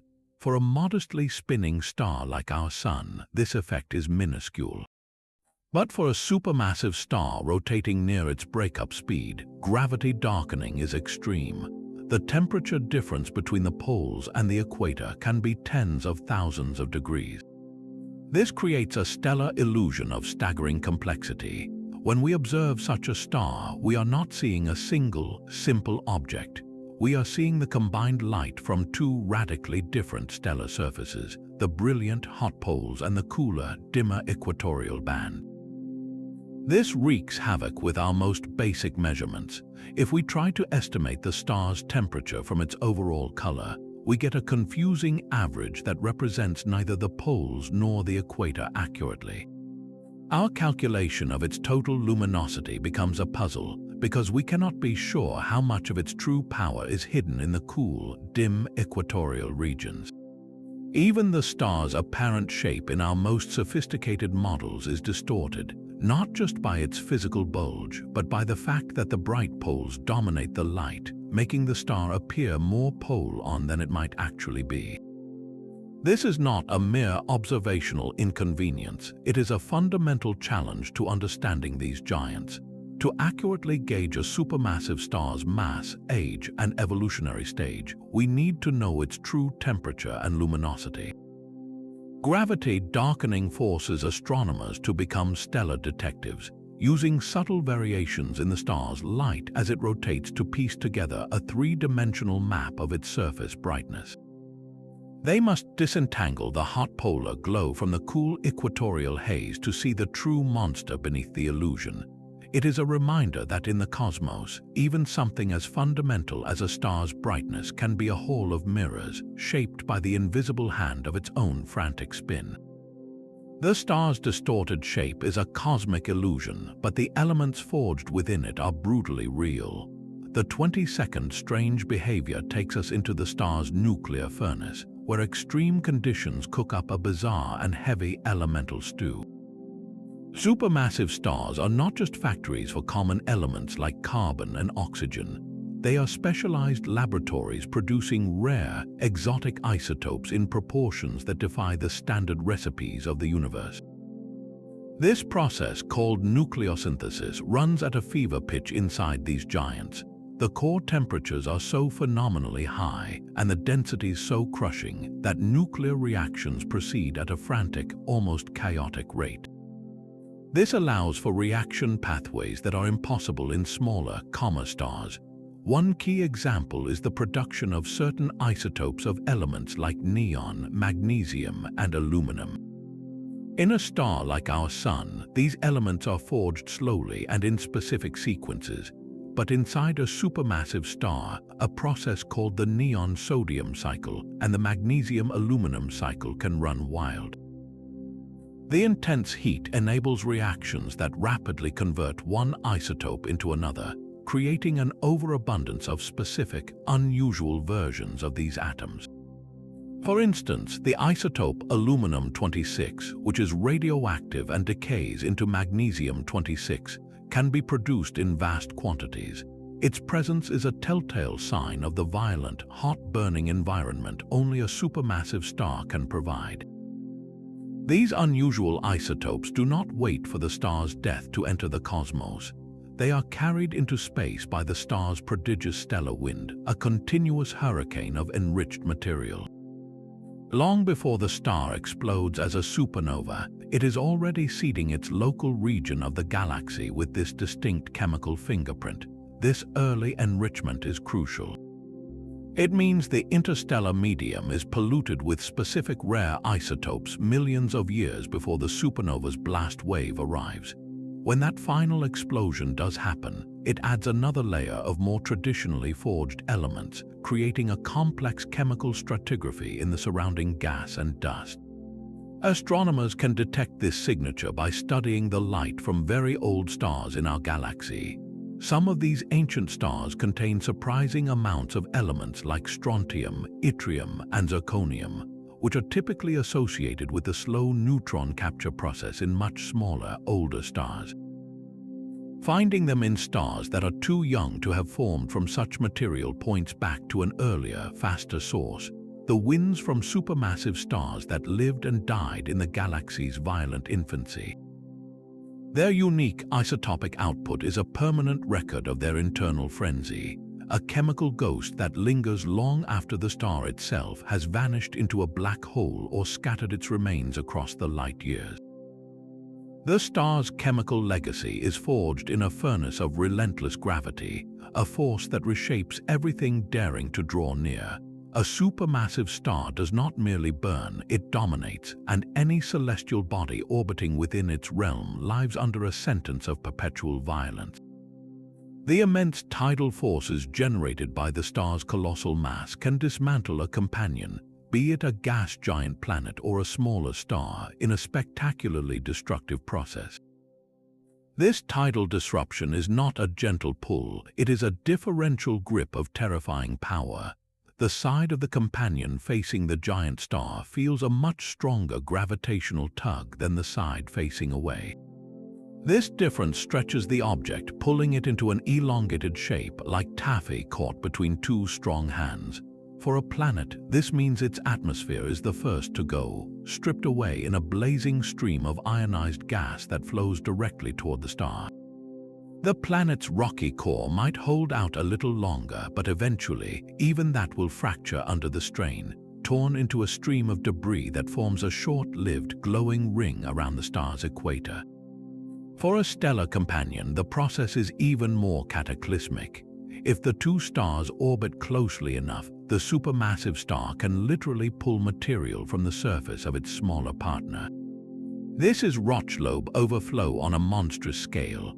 A river of stellar plasma, thousands of miles wide, flows from the victim star through the point of gravitational balance and onto the surface of the giant, or more often, into a whirling, superheated disk around it. This stolen material does not settle quietly. As it spirals inward at nearly the speed of light, friction within the accretion disk heats it to millions of degrees, causing it to erupt in brilliant flares of X-ray and ultraviolet light. We might observe such a system as a variable star that suddenly brightens by a factor of 100 for no apparent reason, a temporary beacon marking a stellar meal. In the most extreme encounters, the companion is not just nibbled at but completely shredded. The tidal forces can overcome the gravity holding the smaller star together, ripping it apart in a single, catastrophic pass. The star's material is scattered into a long, elliptical arc of debris, much of which eventually falls back onto the supermassive star. This infall creates a tremendous, months-long flare of light, a tidal disruption event that can outshine the star's normal output for a significant time. These events are rare and fleeting, but they offer a direct glimpse into the raw gravitational power of these giants, a power that can unmake a sun as easily as we blow out a candle. The fate of any close companion is a grim reminder that in the realm of the supermassive star, proximity is a death sentence, written in tides of fire and streams of stolen light. The star's destructive tides are not its only invisible signature. A supermassive star can broadcast its presence on a frequency the human eye can never see, transforming its own violent winds into a cosmic amplifier. Deep within the vast, cold clouds of gas expelled from these giants, a natural laser fires not invisible light, but in the microwave portion of the spectrum. Astronomers call this a cosmic maser, and it is one of the most precise tools we have for probing the chaos of a stellar outflow. The process begins with the star's relentless wind, a torrent of molecules and atoms hurled into space. In the outer, cooler regions of this expanding shell, far from the star's searing radiation, conditions become just right for certain molecules to form and survive. Common culprits are water vapor, silicon monoxide, and hydroxyl radicals. These molecules are not sitting still, they are being accelerated and shocked by the turbulent flow. Now, a maser needs two things to work: a population inversion and a stimulating photon. In these stellar winds, the violent collisions between molecules or the intense infrared light from the star itself can pump energy into the molecules, pushing their electrons into excited, high-energy states. This creates that inverted population where more molecules are ready to emit energy than absorb it. When a stray microwave photon of exactly the right frequency happens to pass by, it triggers a chain reaction. It stimulates an excited molecule to drop to a lower energy state and emit an identical photon, which then goes on to stimulate another molecule and another. The result is an avalanche of coherent microwave radiation, all the photons marching in lockstep, amplifying a single, specific frequency into an intensely bright beacon. It is a natural laser powered by stellar violence. For astronomers, these maser spots are like brilliant pins stuck into a three-dimensional map of the wind. Because the emission is so specific and intense, we can pinpoint its location and motion with extraordinary precision using radio telescopes. By tracking multiple maser spots over time, we can watch clumps of gas move, tracing the velocity and direction of the wind's flow. We can see if it is expanding evenly or in turbulent, chaotic jets. We can measure accelerations and decelerations, revealing where the wind slams into slower-moving material from earlier eruptions. This allows us to map the invisible architecture of the outflow, seeing structures that are completely dark in optical light. The maser emission itself carries a hidden message in its frequency. Due to the Doppler effect, masers moving toward us have their microwave frequency shifted slightly higher, while those moving away are shifted lower. By measuring this shift with incredible accuracy, we can determine the exact speed of each gas clump, right down to a few miles per hour, even across distances of thousands of light years. It is like reading the speedometer of a hurricane on a star a galaxy away. These natural amplifiers reveal the fine-grained texture of stellar violence, showing us that the wind is not a smooth river, but a storm of clumps and shocks, a turbulent cascade of matter fleeing a dying giant. Each maser spot is a cry from a specific knot of molecules, telling us exactly where it is and how fast it is running, painting a dynamic portrait of destruction in the pure, amplified language of microwaves. The legacy of a supermassive star echoes far beyond its own violent winds. Its influence can stretch across an entire galactic neighborhood, a single titan dictating the life cycle of the cosmos around it. This is the grandest scale of its strangeness, a star acting as a master regulator of galactic ecology.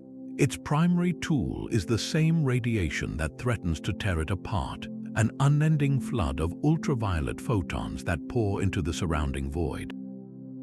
This radiation is so intense it can ionize a bubble of space hundreds of light years across, a region called a Stromgren sphere.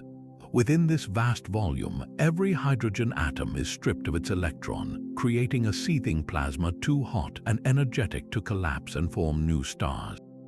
The giant carves out a sterile cavity, a cosmic dead zone sculpted by pure light. But this act of sterilization is only half the story. The true ecological magic happens at the boundary, where the star's fierce ultraviolet frontier meets the cold, dense walls of a galactic molecular cloud. The radiation and the shockwave from the stellar wind compress this gas into an incredibly dense, cool shell. This shell becomes a stellar nursery of unimaginable scale, a glittering ring of triggered star formation where the pressure from the dying giant forces new suns to ignite. We see this vividly in nebulae like the Tarantula Nebula in the Large Magellanic Cloud, where clusters of supermassive stars have blown a gigantic cavity, and the periphery is studded with the brilliant blue glow of newborn stellar clusters. The Titan's lethal radiation paradoxically becomes the midwife for its own successors. This cycle of death and birth is fueled by the star's chemical generosity. Throughout its life and in its explosive death, the star acts as a primary distributor of heavy elements. The carbon in our cells, the oxygen we breathe, the iron in our blood, all were forged in the hearts of stars like these and blasted into the galaxy by their winds and final supernova. A single supermassive star can seed thousands of light years with these crucial ingredients. When the next generation of stars and planets forms from this enriched material, they are born with the raw components for rocky worlds and potentially the chemistry of life already present. The star's violent existence directly writes the recipe for complexity into future solar systems. On the largest scale, populations of these stars shape the very evolution of their host galaxies. In energetic starburst galaxies where star formation runs rampant, the combined ultraviolet output from thousands of supermassive stars can drive galactic winds so powerful they blow gas clear out of the galaxy itself. This self-regulating feedback halts star formation by robbing the galaxy of its future fuel, preventing it from burning through its resources too quickly. The lives and deaths of these giants act as a galactic thermostat, their brilliance both igniting and then quenching the fires of creation. A single supermassive star is not just an island of violence, it is a force of cosmic engineering, its brief, brilliant life rippling through space and time to mold the structure and destiny of everything that follows. That master regulator of galactic ecology often passes through a phase of spectacular and gaudy instability. Among the rarest and most volatile of all stellar beings is the yellow hypergiant, a supermassive star caught in a desperate, slow-motion explosion. These are not the serene yellow of our sun, but a searing, bloated gold, stars so luminous they can be seen across intergalactic distances, yet so unstable they are perpetually tearing themselves apart. They occupy a forbidden zone on the Hertzsprung-Russell diagram, the map astronomers use to classify stars by temperature and brightness. This region, known as the yellow evolutionary void, is a place of extreme instability where no star is supposed to linger for long. The physics are brutally clear. At these specific combinations of immense size and moderate temperature, the outer layers of the star become dynamically unstable. Radiation pressure and gravity engage in a constant, violent tug of war with no stable equilibrium. A star that finds itself here is like a ball balanced on the very peak of a razor-thin ridge, with a chasm of catastrophic expansion on one side and a cliff of violent contraction on the other. The yellow hypergiant is that ball, wobbling precariously, and its entire existence is a fight to keep from falling. This fight manifests in wild, erratic behavior. Their brightness is not constant. It can swing dramatically by a factor of 10 or more over periods of years or decades. One of the most famous, Rho Cassiopeiae, has undergone several eruptions where it ejected a huge shell of material, dimmed dramatically as that dust obscured it, and then brightened again as the cloud dissipated. These are not the clean, bipolar explosions of a luminous blue variable, but more like a star suffering from a continuous, convulsive fever. The star is essentially puffing up, cooling into a red hypergiant, then violently shedding its outer layers in a great eruption, which causes it to heat up and contract back toward the blue side of the diagram, only to begin the cycle again. It is a stellar yo-yo of unimaginable scale. Surrounding these tortured giants are some of the most complex circumstellar environments known. They are shrouded in dense, opaque cocoons of their own expelled material. We are not talking about delicate, glowing nebulae, but thick, choking clouds of gas and dust that often completely hide the star from view in visible light.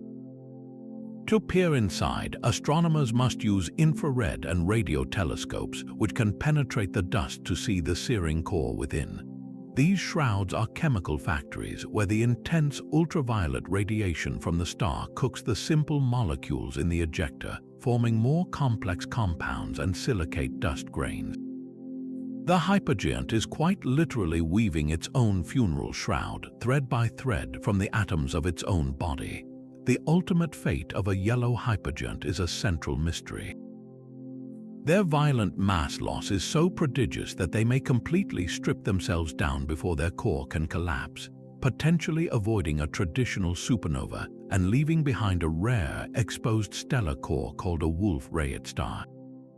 Or the internal turmoil might trigger a final, colossal eruption, a supernova imposter event so grand it blurs the line between an outburst and true death.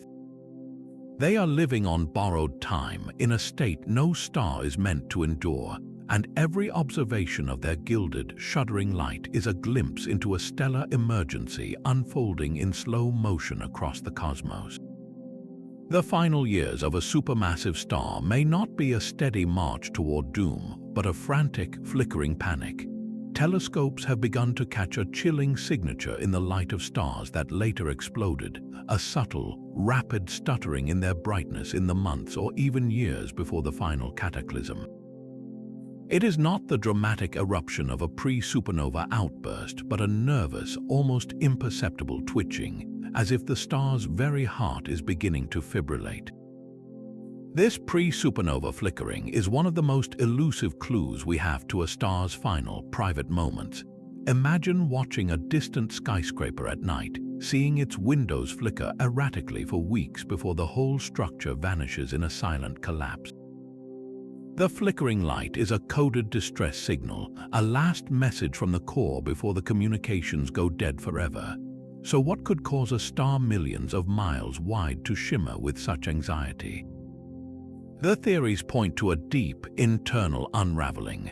One possibility is that we are witnessing the final, desperate gasps of nuclear fusion. As the star exhausts its last reserves of fuel, the core may begin burning in frantic, unstable spurts. Shells of silicon or oxygen around the iron core could ignite in rapid, pulsed detonations, each miniature explosion sending a shockwave rippling outward. By the time that ripple reaches the surface, it is diluted into a tiny, almost undetectable flutter in the star's overall glow. Each flicker is the echo of a fusion bomb detonating deep in the star's basement, a sign that the furnace is sputtering on its last dregs of fuel. Another, more profound idea is that the flickering is the first visible tremor from the core's imminent collapse. In its final days, the iron core grows so massive that even the degenerate pressure of electrons can no longer support it. The very particles holding the core up begin to be crushed, absorbed by protons in a process called electron capture. This removal of the core's structural support happens in a wave, not all at once. As the core subtly shrinks and destabilizes in fits and starts, the gravitational potential energy released sends gentle waves of compression through the overlying layers. These waves could cause the star's surface to pulse minutely, a rhythmic brightening and dimming that is the death rattle of the core translated into light. It is the star telling us in a faint Morse code of photons that the center cannot hold. There is also the possibility of a last-minute structural adjustment, a final convulsive mixing. As the core nears collapse, the boundaries between different burning shells may become violently unstable. A sudden rush of fresh material from an outer layer could plunge into a hotter inner shell, triggering a brief, fierce flash of new fusion. This would stir the star's interior like a spoon in a pot, causing turbulent cells of hot plasma to rise to the surface, creating a patchwork of bright and dark spots that rotate in and out of view, manifesting as a complex pattern of flickers. Catching this signal is a monumental challenge. It requires monitoring thousands of massive stars continuously for years with exquisite sensitivity, hoping that one of them will soon explode and reward the patience with a precious pre-recorded tape of its final moments. When astronomers manage to catch a flickering precursor, it is a treasure trove. The frequency of the flickers can hint at the size of the destabilizing region inside the star. The amplitude of the brightness changes can reveal how violent the internal adjustments are. By comparing the flickering pattern to models, we might one day predict not just that a star will explode, but almost when. This faint, nervous light is the ultimate warning sign, a stellar countdown clock ticking in a language of photons we are only just beginning to understand. These flickers and flares are more than just symptoms, they are evidence of a deeper truth. The 28th strange behavior is not a single action but a collective rebellion. Supermassive stars, through every quirk and cataclysm we have explored, are actively defying our standard models of stellar evolution.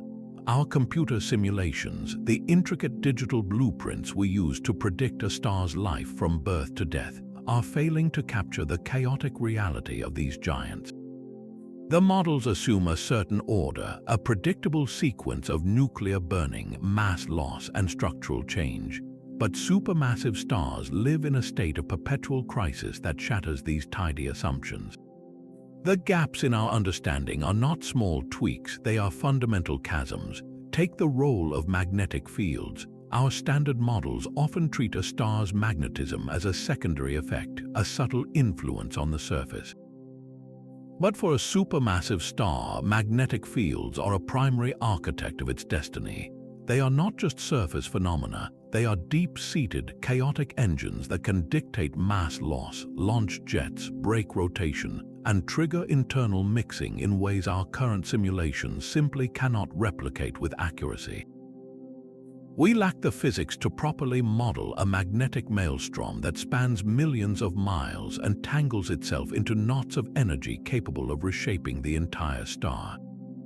Then there is rotation. Our models have traditionally treated stars as slow spinning spheres, but we now know that for supermassive stars, rotation is a dominant, distorting force. It flattens them, it mixes their interiors, it amplifies their magnetic fields, and it stores the energy for the most powerful explosions in the universe. Incorporating this frantic spin and its complex interplay with other processes pushes our computational power to its absolute limits. The star becomes a dynamic, twisting object, not a serene, layered onion, and our software struggles to keep up with the physics of this centrifugal frenzy. Perhaps the most disruptive wildcard of all is binary interaction. The classic model of stellar evolution follows a single, isolated star, yet a huge percentage of supermassive stars are born with partners. The gravitational dance with a companion can steal mass, transfer angular momentum, trigger eruptions, and ultimately change the evolutionary path of both stars in profound ways. A star that should have died quietly as a white dwarf might be rejuvenated into a supergiant by a greedy neighbor, or two giants might spiral together in a merger that creates an entirely new kind of object. Our single-star models are silent on this cosmic collaboration, missing the drama that defines so many of these systems. These are not mere oversights, they are blind spots that force scientists back to the drawing board after every new, bizarre observation. The discovery of a star that vanishes without a trace, or a yellow hypergiant pulsing in a forbidden zone, or a pre-supernova flicker, sends theorists scrambling. Each anomaly is a clue, a piece of a puzzle that shows our map of stellar life is incomplete. We are constantly revising, not because we were wrong, but because the universe is more inventive, more violent, and more interconnected than our best equations predicted. These giants are teaching us that a star is not a clockwork machine, but a turbulent, magnetic, spinning, and often social entity, whose life story is written in a language of chaos we are only beginning to translate. The ultimate rebellion of these stars is their refusal to be confined by our models, but their strangest gift might be one of pure utility. Among all their chaotic pulses and flares, a few supermassive stars achieve a rare state of predictable, rhythmic brilliance. Their light curves become as regular as a cosmic metronome, their positions fixed against the slower drift of the galaxy. This clockwork precision opens a door to a breathtakingly speculative idea that such stars could serve as the ultimate navigational beacons. For a spacefaring civilization, crossing the mind-numbing voids between stars presents a fundamental problem. How do you know where you are in a featureless ocean of darkness? Galactic landmarks are few and move at glacial speeds, but a network of pulsing supermassive stars could change everything. Imagine a star whose quasi-periodic pulsations are so stable they can be timed to the millisecond over centuries. Each one of these giants would have its own unique signature, a combination of pulse period, brightness, and color. To a traveler, these would not just be points of light, they would be lighthouses, each flashing its distinct code against the backdrop of the galaxy. By triangulating the observed pulse timing from 3 or 4 such beacons, a ship could pinpoint its location in 3-dimensional space with astonishing accuracy, even from the far side of the Milky Way. It would be a natural galactic-scale GPS, built not by engineers but by the physics of stellar instability. The beacons would need to be carefully chosen, stars in a relatively stable phase like certain types of pulsating blue variables or hypergiants with clear, repeating eruption cycles.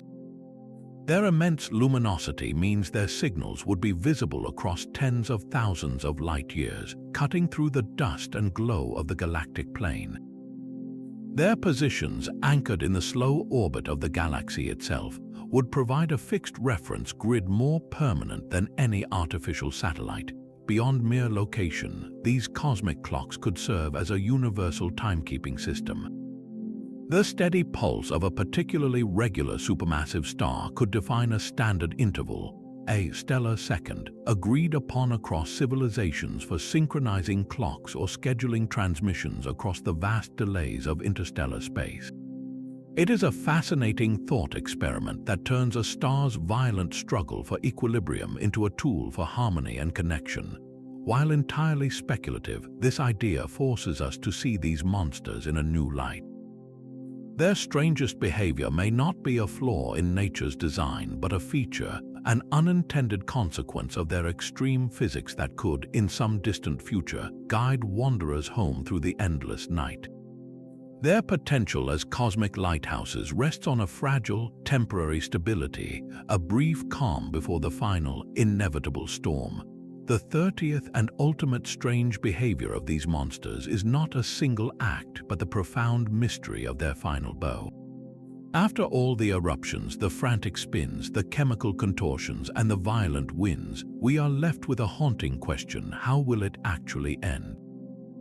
The answer is not written in stone. It is written in the chaotic ledger of the star's own mass, rotation, and composition. The death of a supermassive star is not a foregone conclusion. It is a menu of cataclysms, and we cannot predict which one the star will choose. This final uncertainty is the greatest puzzle of all. One path leads to total annihilation. For the very heaviest giants, those born with masses perhaps 150 times that of our Sun or more, the pair instability process may not just cause pulsations, but a full, final detonation. The core becomes so hot that light creates matter, radiation pressure vanishes, and the entire star, from center to surface, is consumed in a single, titanic thermonuclear explosion. This is a pair instability supernova, an event so violent it leaves behind no compact remnant, no black hole, no neutron star. The star is completely vaporized, its entire mass blasted back into the cosmos as an expanding cloud of newly forged iron and heavier elements. It is a stellar suicide bomb of unimaginable scale, a final act of pure, self-inflicted violence that scatters the star's essence across the galaxy. But for many, the end is a swift and silent plunge into darkness. If the star is massive enough but not quite in that pair instability range, its iron core may simply give way. When fusion finally stops, there is nothing left to fight gravity's relentless pull. The core collapses in milliseconds, and if the overlying layers are too heavy, the rebounding shockwave may fail to blow them apart. Instead, the entire structure falls inward past the point of no return. An event horizon forms and rapidly expands, swallowing the star's heart and then its body whole. From the outside, the star's light simply winks out. There is no grand explosion, no brilliant flash to mark its passing, only a new, hungry black hole where a beacon once shone. This direct collapse is the quietest possible death for such a loud and brilliant life, a disappearance that leaves astronomers searching the void for a ghost. Then there is the possibility of a directed death, a final scream focused into a beam of pure energy. If the star retains its furious rotation until the very end, the collapse of its core can power the universe's most powerful lighthouse. The spin and magnetic fields focus the energy of the collapse into two narrow jets that drill through the star's corpse. If we are lucky, or perhaps unlucky enough to be looking down the barrel of one of those jets, we witness a gamma-ray burst. For a few seconds, this single dying star outshines every other source of gamma rays in the cosmos, a flash so concentrated it can be seen from the edge of the observable universe. It is a death with a purpose, a final, focused eruption that may sterilize planets across its galaxy, but also seeds the far reaches of space with the heaviest elements. And we must still consider the wild cards, the deaths we have only begun to imagine. Could a supermassive star collapse directly into a quark star, a hypothetical object even denser than a neutron star?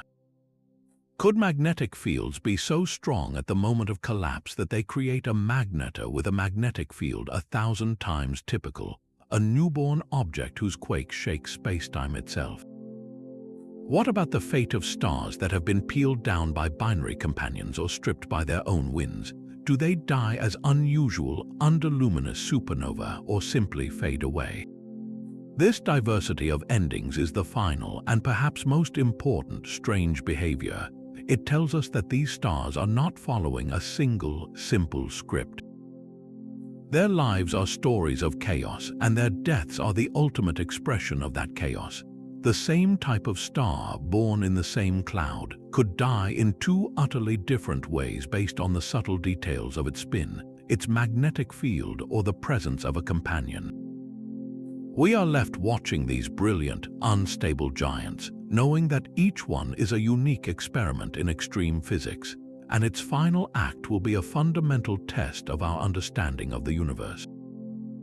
The mystery of which death a star will choose is what keeps astronomers pointing their telescopes at these luminous, volatile behemoths, waiting for the moment the curtain finally falls and a new cosmic mystery is born from the ashes. Their final, unpredictable fates are the ultimate testament to their nature. We have journeyed through 30 of their most bizarre behaviors, from hypervelocity runaways fleeing their homes to zombie stars clawing back from their own graves. We have seen them spin themselves into distorted shapes, pulse with erratic heartbeats, and launch jets that could sterilize whole sectors of space. They are not merely stars, they are the universe's ultimate laboratories of extreme physics, places where gravity, radiation, magnetism, and nuclear fire engage in a perpetual, violent dance with no rulebook. Each strange quirk, from the light echoes of ancient eruptions to the pre-supernova flickers of a dying core, is a piece of a grander puzzle. These cosmic giants teach us that the laws of nature, when pushed to their absolute limits, produce phenomena far stranger than any fiction. By decoding their violent language, we learn more than just how stars live and die. We learn how they forge the elements that make up our world and our very bodies. We see how their brilliant lives and explosive death regulate the birth of new stars, sculpt galaxies, and seed the cosmos with the ingredients for planets and potentially life. They are the great engines of cosmic change, and their 30 strange behaviors are the levers and gears of that engine now laid bare. So, which of these celestial wonders left you the most awestruck? Was it the star that vanished without a trace, the cosmic maser singing in microwaves, or the yellow hypergiant trembling on the edge of the void? Let us know in the comments below, and if you want to keep exploring the deepest mysteries of the cosmos, be sure to subscribe. The universe still holds countless enigmas, and the next one is closer than you think.